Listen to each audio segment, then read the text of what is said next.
Hey, back in black solo. I'm going to run through this piece by piece, probably doing each piece fast, medium, and slow with explanations where necessary.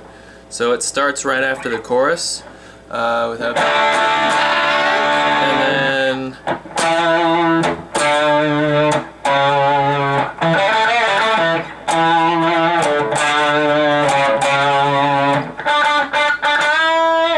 so that whole thing is the very first note you play is on the end of one, so it's 3,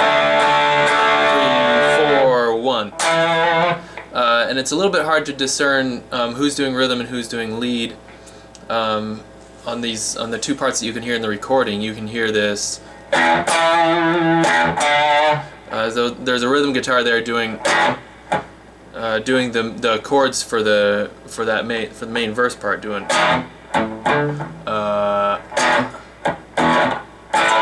Oh, how does it go? Yeah.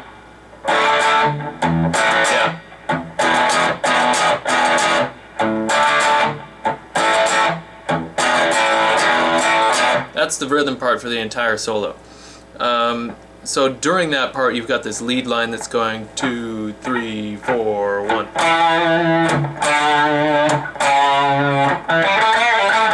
Now let's look at that part. That's an E note there in the 2nd fret. And it's a bend on the 2nd fret of the G string, which is probably a half step bend. We don't need that to go the whole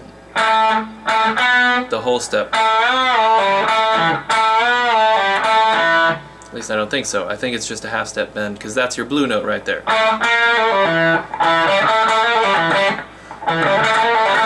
And it very well could have been that instead of the bend too. I always do that part as a bend.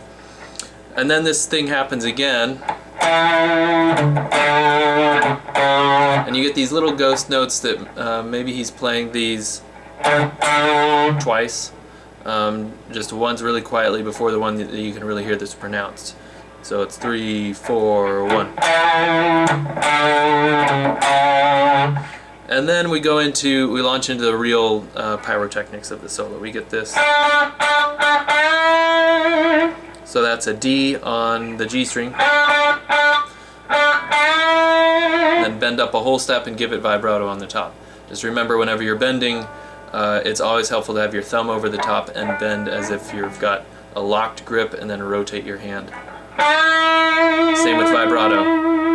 That motion should come as much as possible from your rotating arm like that. This is a slide up to E on the G string, and then hitting G and coming back down. And then we get, that's E, G, A, B flat, A, G, A, E. So on the G string it's fret 9, B string it's fret 8, 10, 11, 10, 8, and then back to E. Sorry, there was an extra fret in there. 8, 10, 11, 8, 10, 8, 10, then back down to the E. And I suspect that this was something like that. Players that play in this style will avoid the pinky pretty much at all costs when they're playing solo stuff.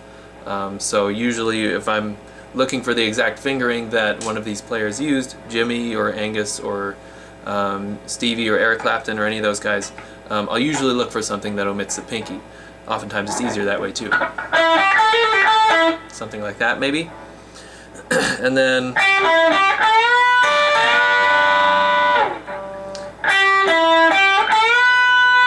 this is a bend and a hold. You're bending the A note on the B string, 10th fret, up a whole step, and then your pinky's coming in to hit the high E string, 10th fret, and holding that note. So you're bending one note and fretting another one with your pinky.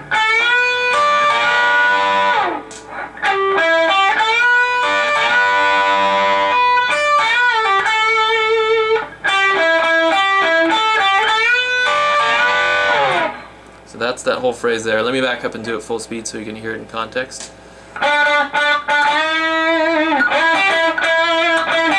Whoops, sorry.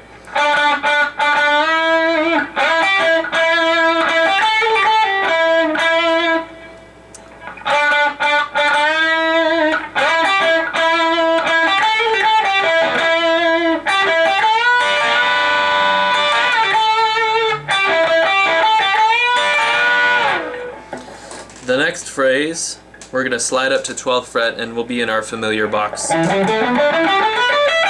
The E minor pentatonic at the 12th fret. You're going to go.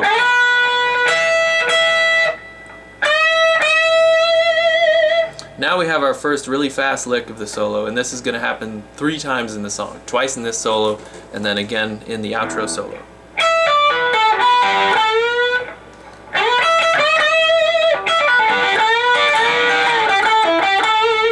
And I'm not sure I'm doing this exactly the way Angus did it. I'm getting all the same notes he got. I've slowed it down to make sure that's correct, but there are a lot of places you could play these notes, and it sounds like he's picking more of these notes than I am. So let me show you the way that I've done it that I get the best mileage out of it.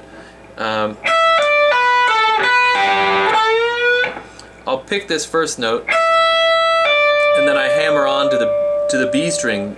The first note's on the high E string. My third finger is hammering onto the B string 15th fret, and while it does that, it silences the high E string.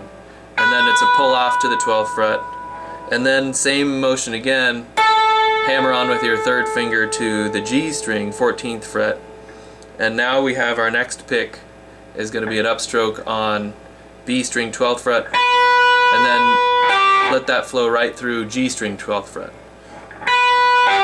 And then you're going to go right back down on the G string 14th fret and bend that up. So a little bit faster, that was.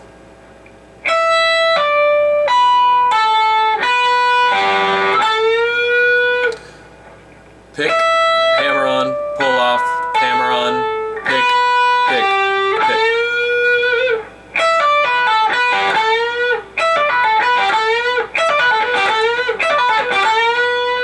So getting into and out of that.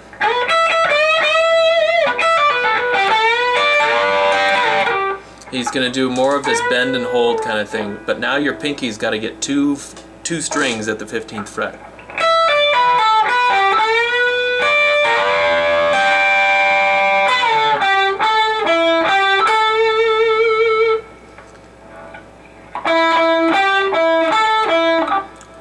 We're getting double stops here.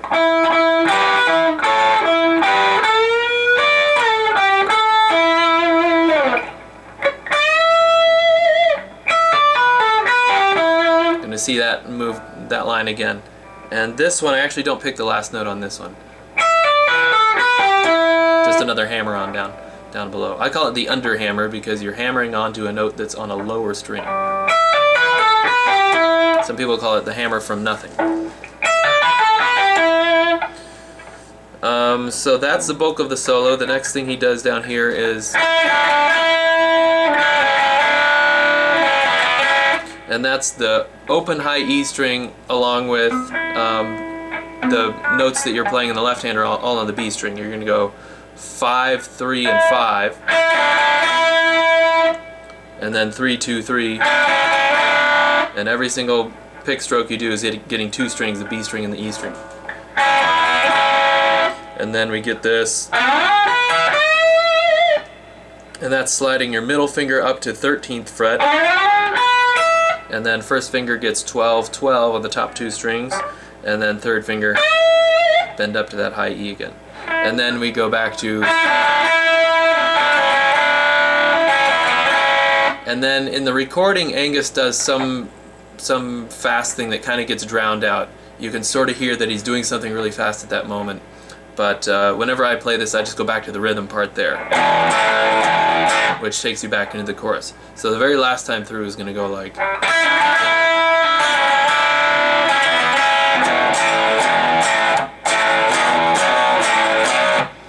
So let me back up and just do the whole solo at kind of a slow pace. And if you have any questions about any of the parts that I didn't explain fully, I was hoping that a lot of those things I was doing up at around the 12th fret, I'm playing them slowly enough that you can just you can figure out exactly what's going on there. Okay, here's the whole thing one more time. 3.